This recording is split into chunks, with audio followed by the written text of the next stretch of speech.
I'm excited about the opportunities that we have, but we have to seize it. And I think just the energy that you see from Governor Landry, like out of the gate. Passionate. I mean, he's very, very passionate. I mean, Cajun people are, but it's just, I'm excited to serve there with him because I think you've seen his desire to make changes very, very quickly. And I think you'll continue to see that in this session as well. And I think we have to, because I mean, we're kind of at the bottom of a lot of things. I'm very excited about the vision and passion that he has, and it seems like that's also corralled in the legislature and the PSC and in multiple different directions. And you know what else too, in the game of politics, you have to think, all right, we have this majority, we better deliver. That's right. Right? Welcome to Under the Knife, the podcast where we cut into topics such as politics, life advice, and medicine, and we do this with the precision of a licensed orthopedic surgeon. I'm your host, Dr. Craig Green, an orthopedic surgeon and elected public official. Under the Knife, special guest today, Representative Julie Emerson. Welcome. Thank you. Happy to be here. So tell us. I hope I don't go under the knife. I'm not really wanting to do that right now. So. I tell people, try to avoid me. Yeah. Well, I mean, that's the thing, especially with what you do. I don't want to have to get to that situation. Yes. So. I'm a recovering trauma surgeon, so you really don't want me. I really don't want that. Now I do a lot of elective stuff. So, okay. But yeah, try to avoid me. But if you need me, I'm here for you. Well, I do hear you're one of the best. So. Well, just ask me. No, I'm kidding. So we're just talking about life and politics, and you've got quite a big role in everyone's life now, and so we wanted to unpack that a little bit. But before that, tell us how you got to where you are. I know you're from Opelousas. I'm from Maringouin. Well, I'm from Carencro, really. Carencro. So I went to school in suburb. Opelousas. That's a suburb of Opelousas. Well, right? it's like in between Opelousas and Lafayette. So we're kind of bridging the divide right there. So take us from Westminster. Yeah. So graduated from Westminster. Actually, I was originally born in North Louisiana, but I know, like, somebody's shaking their head over there like, I can't believe you actually said that, the South Louisiana people may not like it. I don't know, but no. You were a Yankee is what you were saying? That's what I'm saying. Look, my family actually is from Claiborne Parish. Okay. Proud of it. My grandfather was the mayor of Homer for a little while. So just a little fun tidbit there. Do you know who's from Homer, Louisiana? Homer, yeah. Do you know who's from there? Who's famous? Who? James Andrews. Yes, he is. Dr. Andrews. That's right. He's a very famous orthopedic surgeon. Yes, he is. Is that what you're like aspiring to have, like the Andrews Institute, like the Green Institute? You know what I've realized is that if you're the first, then you don't have to be the best. And he did that first. So it'd be way difficult for me to have the Green Institute. Yeah. So I don't think that's going to happen. I mean, he's a pretty big deal. So, he is a big deal. Yeah, he's probably the most famous person from Homer. Yeah, he's probably the most famous orthopedic surgeon. Yeah, probably. So he operated on all the NFL stars. It's interesting how he started too, because he kind of, and this can apply to what you and I do. He bucked the trend early on. If somebody tore their elbow, it was in the Major League Baseball, you're done. And he goes, no, I think we can fix that. It's Tommy John surgery. Right. And so he'd fix it, and then they came back, and then then all the athletes started going to him. So that's one of the themes of my life I'll tell you a little more about. Like, there's a book called by Walter Isaacson. It's just the Einstein biography. And my takeaway, I love Walter Isaacson, but it was that Einstein was constantly curious, and he was willing to challenge the status quo. Yep. And like that happened with Jimmy Andrews. I think you're trying to do that in the legislature. I'm trying to do that in the PSC. And it's difficult to do because change is hard. One of the most powerful elements in the world is the status quo. Yeah. So absolutely. We'll get to that, but back to Homer. Homer to Carencro. Take us Homer to Carencro. We moved to Carencro when I was a kid. I was 6, 7 years old. I finished first grade, and so I started second grade at Westminster. Graduated from there. Certainly proud to have grown up in Carencro as well. It really shaped me and kind of made me the person that I am. And of course, it's where I represent now. So, what's that good Cajun restaurant that burned down at one time? But they had good cheese dip. Well, there was... It's on the interstate. Well, Appropriations is right there. Blue Dog Cafe is the one that burned down. Okay. Appropriations just shut down for a little while, and they're now under new ownership, and they renovated the place. And we don't have sponsors yet, but if we did, I would have Appropriations. Go eat at Appropriations. I mean, I would recommend crawfish cheese dip with... I would recommend that for many reasons. Obviously, it's in my district, but it's also an amazing Cajun place to eat, so I'd certainly recommend it. Okay, so then Carencro, Westminster. Yeah, I graduated from Westminster, started at UL. Actually started getting involved and interested in politics when I was in college, but you probably don't know this, but I have a degree in biology and chemistry, minor in chemistry. Was planning to go to med school. Yeah. So funny that I'm on this podcast with you now. That? I know. Who's dissecting who? I know, that's it. I mean, I was like in the cadaver labs, enjoying everything about it. Actually worked for a surgeon, shadowed a couple surgeons at one point. Was all gearing up to go and ready to go. Did the MCAT. But I don't know, something changed. I think I had like biology fatigue. I don't know if you know what that's like, but I was a general studies degree, so I didn't get biology fatigue maybe that's what I should have done, until med school. No, but look, when I was in college, it's kind of weird how it all worked out, but that's when the Affordable Care Act was going through Congress. And then at the time, we had 3 members of Congress from Louisiana who were doctors, Dr. Bustani, Dr. Fleming, and Dr. Cassidy. And so to me, I thought, I'm kind of interested in politics. It's interesting. I started paying attention because of Obamacare going through, just trying to see how that was going to affect what I thought I was going to do with my life. And then I thought, maybe one day when I'm a retired surgeon, I'll run for Congress or something like that. Because these guys did it, so that seems kind of cool. And that's kind of when it all started, and the rest is history. And so take us from not med school. Yeah. So actually, it was only 5 years after I graduated from college that I ended up running for the legislature. But I went to How old were you when you ran? 27. Okay. Yeah. So were you the youngest member at the time or ever? Not ever. And I wasn't even, I'm the second youngest female to serve in the legislature in Louisiana. The youngest female actually was Mary Landrieu. Really? She was 23 years old when she got elected to the House. And then, of course, ran for state treasurer and then became our U.S. senator. Right. But yeah, so I really didn't think about that at the time. I mean, people pointed it out to me, but for me, it was just kind of a natural progression. So after college, I went to grad school in South Carolina for a couple of years. What was that in? I have an MBA. Okay. Yeah, from University of South Carolina. So, and that was really helpful for me as well, because I actually got involved in politics a little bit over there. And I don't know if you know a lot about South Carolina politics, but big deal. It's the first in the South presidential primary. So there's a lot of like cutthroat political consultants and politicians over there, because they're always so much on the national level.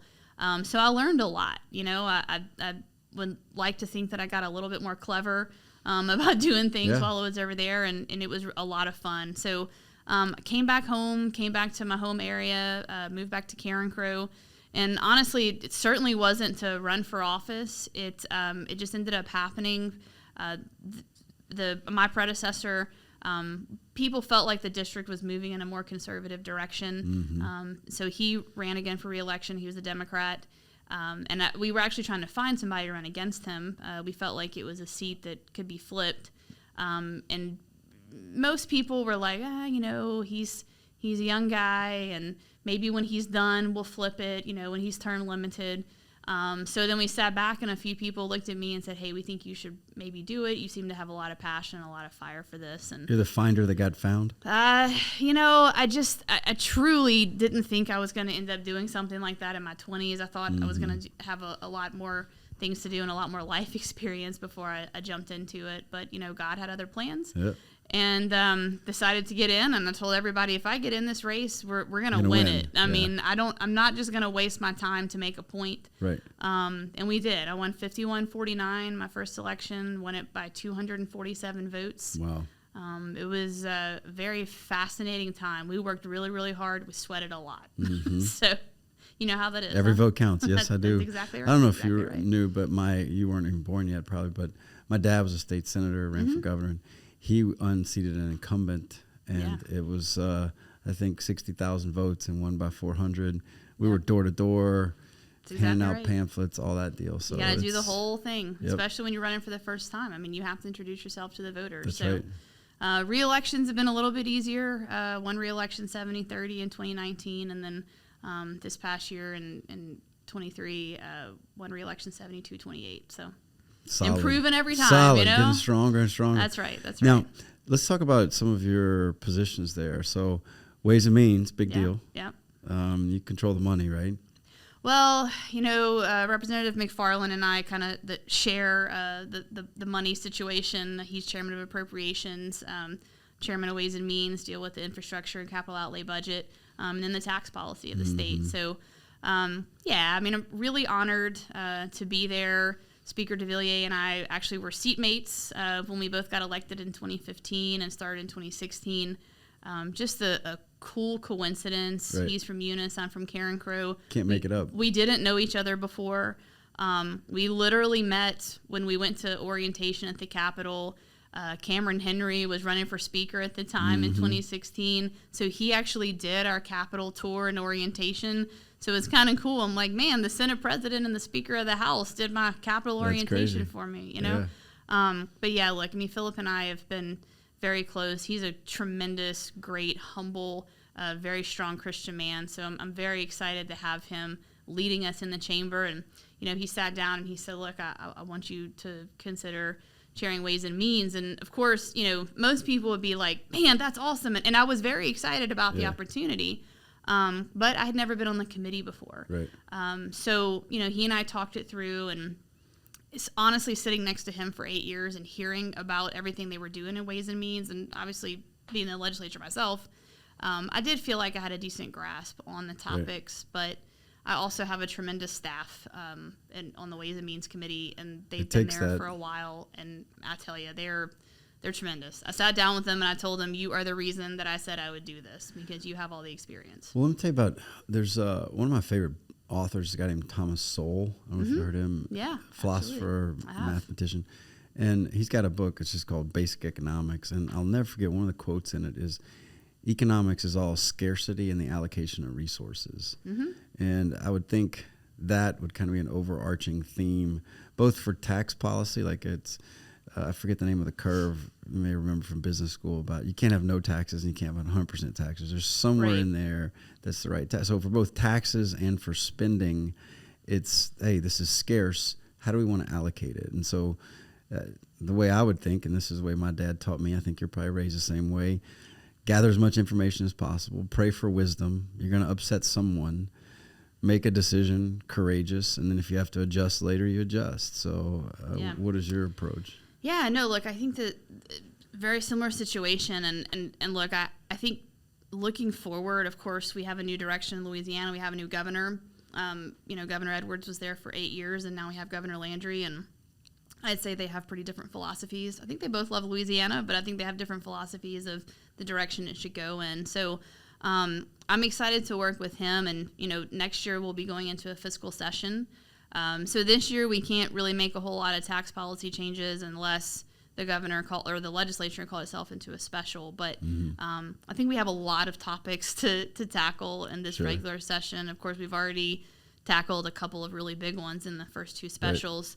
But I think next year, and probably starting in July after we get done with the regular session, we're going to dive really deep into tax policy and making changes. And look, you know, Louisiana is not growing in population like the states around us, and I think when you sit back and realize, I said a lot on the campaign trail last year.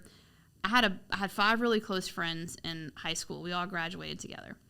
All 5 of them left the state to go to college, and my parents told me, I was the only one who stayed here, and my parents said, look, they're going to go away for like a semester or 2, then they'll want to come back. It's not a big deal. At least 2 or 3 of them will come back, and none of them did. They all stayed gone. They all finished college in the places they went to. They stayed in those states or went to other states that had better job opportunities. So I think when you look at that as a whole and trying to grow our state and make sure that Louisiana prospers and our kids stay here, we've got to make some changes. Right. And there's a lot of them that we're going to make. I'm actually carrying the education savings account bill this year that's going to be a big educational reform package that the governor is certainly supportive of.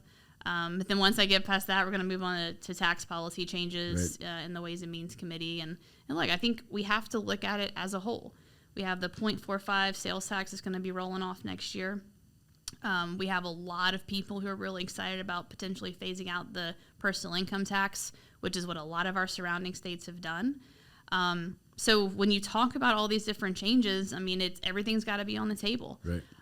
We have to bring you know, all the credits and exemptions up. I got in trouble last week because I said that Everybody was in a panic over that. I didn't really mean they were in a serious panic. Right. All I meant was not a Great Depression.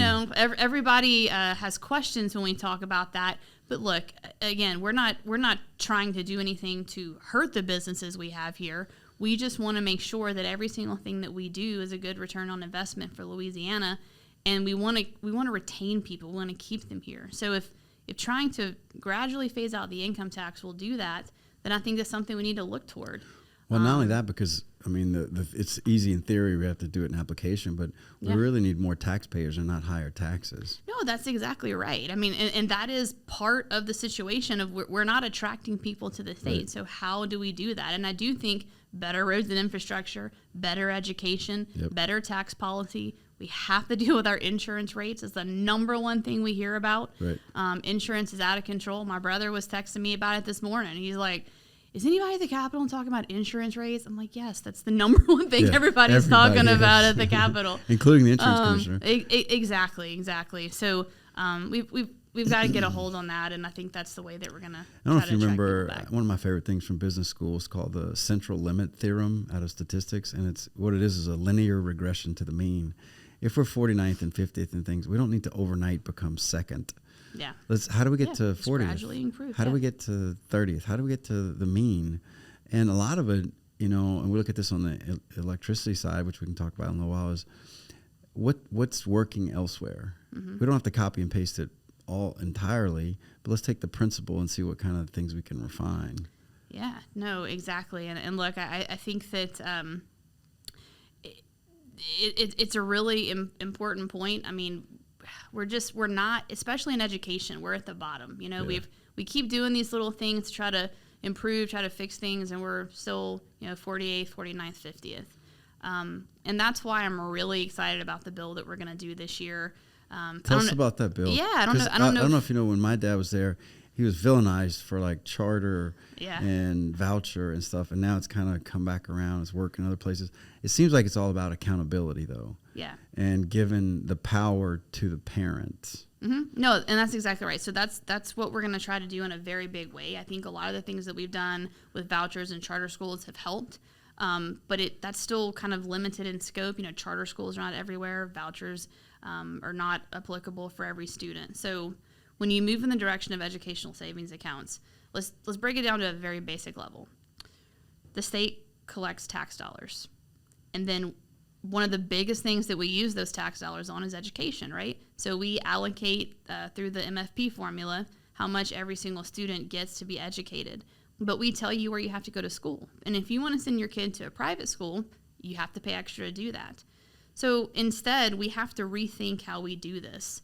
If we're going to take tax dollars and then we're going to say a lot of that's going to be used for education, why not give it to the parents and say you pick how you want to educate your child, where your child goes to school, because every kid's different. Like, we probably don't learn the same way. Mm-hmm. Growing up, some people are more visual learners, some people are more auditory learners, some people have learning disabilities and they need a little bit more time, a little bit more instruction. And there's nothing wrong with that. Those students can succeed. Students with disabilities can succeed. But sometimes we have this one-size-fits-all approach, and we don't cater to every single child and how they learn. Mm-hmm. So education savings accounts will allocate a certain amount per child, and the parent is empowered to choose where that child goes to school. It will also give them the ability to hire after-school tutors. From that account. Yeah, there's a lot of things that money can be used for. Mm-hmm. So, and I think, I've heard some questions from people in rural areas that say, hey, look, all we have is our one school in our community, and that's awesome. If you love that school, I want you to be able to stay there. But I think there might be a few kids in that school that are not thriving and not learning. This is going to give those parents the ability to have that money and then potentially pop up like a micro school or something that might cater to the needs of 10 to 15 students, whatever it is. But they can take that savings account that was taxed out, their tax dollars, exactly, their and tax apply dollars it toward their child. Yeah, that's exactly right. So it's giving the parent and the child more power. Yes. Over their educational pathway. Yeah. Let me ask this, because I heard it was said yesterday by you, and so you can clarify. Okay. About and the reason I ask is because we have something similar going on in the PSC, and we talked earlier about how hard it is to change the status quo. Yeah. I would always tell a story in orthopedics or in politics of a young man that gets married and his wife goes cook a ham, cuts the two ends off, puts it in the pot, puts it in the oven. Why do you do that? That's the way the mom did it. He asked the mom, why do you do it? That's the way the grandma did it. And so he asked the grandma, and she goes, well, back then we just didn't have pots big enough. And so one of the things in orthopedics I would always tell residents was, if the only reason we're doing something is because that's the way we've always done it, there's got to be a better answer. Yeah. And I think that's true in government too, is a lot of the things, the problems I'm trying to solve, and it sounds like you as well, is, but this isn't how we've always done it. So we need to keep doing it that way. Yeah. When we have a cornucopia of pots and pans now to kind of apply different thought. So the question I had was, does this also introduce the idea of somewhat of competition in education? Yeah, like absolutely. And education's different, but I think when you do have more options and you kind of level the playing field for everybody, and you give the parents the ability to choose what they want for their child, I really think we're going to have better outcomes. Yeah. And I think I realize this is a big, bold move, and it's going to be very different. And there's going to be people who are upset about it. And I totally understand that. But the biggest thing I want people to know is, for speaking on behalf of myself and the other people who are proponents of this is truly about trying to make things better for kids in this state. Sure. It's about better outcomes for the kids in this state. Because unfortunately what we've been doing, and like I have a lot of public school teachers in my family, and a lot of educators in general in both private and public sector. And so they're all amazing. I could not do it. I mean, that's just never been my thing. Gotta be a calling. It absolutely is a calling. I would not be able to do it. And God bless those who can and feel the calling to do it. But unfortunately, we're not moving the needle very much. Right. Sometimes we fluctuate. We might be 45th instead of 47th. But we're not making those big strides. And so I do think it's time for really, really big changes that's very kids and students focused. That's one of the things I do with, I think about in my healthcare practice, I think, okay, if there's insurance, there's the hospital, then there's the practice. What we ought to do is just put the patient in the middle. Yeah. And in the PSC, we have all sorts of interveners and parties involved and shareholders, all this. But if we need to put the ratepayer in the middle, I always think about this. The decisions I make on the PSC, how do they affect the single mother on Gardeer who doesn't even know that these meetings happen? Yeah. And there's people that don't know the political system. People have no idea what the Public Service Commission is. Right. I still get asked if I'm on the school board. I'm like, no. But at the hospital the other day, I got stopped, and they're like, you look familiar. And I'm like, well, that could be a number of things. Right. And they go, you're Gabe's dad. I'm like, matter of fact, yes, that's it. But the reason I'm bringing that up is because I have just introduced the concept of could competition, what would that look like for utilities, for your electricity provider in Louisiana? And it's been crazy, the blowback you get for just saying, what if we think differently? Yeah. What would that look like? And a little outside the box. Based on the aggressive response, makes me think there must be something there. Let's keep digging and picking to see where that might lead. And I think it sounds like the same thing in education. Yeah. And look, I really am excited because I think the voters gave us a mandate last year. Yeah. We went in a very different direction in our state government. We have a very conservative governor. We have a supermajority Republican legislature, Senate, and House. We have all Republican statewide elected officials certainly moved more in the conservative direction there as well. And so, I'm excited about the opportunities that we have, but we have to seize it. And I think just the energy that you see from Governor Landry, like out of the gate. Passionate. I mean, he's very, very passionate. I mean, Cajun people are, but it's just, I'm excited to serve there with him because I think you've seen his desire to make changes very, very quickly. And I think you'll continue to see that in this session as well. And I think we have to, because I mean, we're kind of at the bottom of a lot of things. And so the only place to go is up. Yep. So. Well, no, I'm a big fan. I went to a gator hunt, 2017 or so, brought all three of my sons.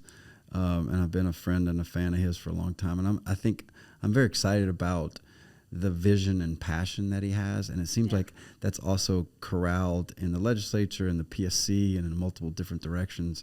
And you know what else too, in the game of politics, you have to think, all right, we have this majority, we better deliver. That's right. Right.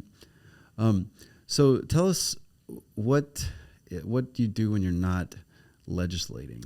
Yeah, sure. So like I said before, I kind of did a little bit of work when I was in South Carolina, and I kind of got the political bug a little bit. And so I started a media agency. So I actually do TV production and media buys. And so I kind of have done some work in the political arena.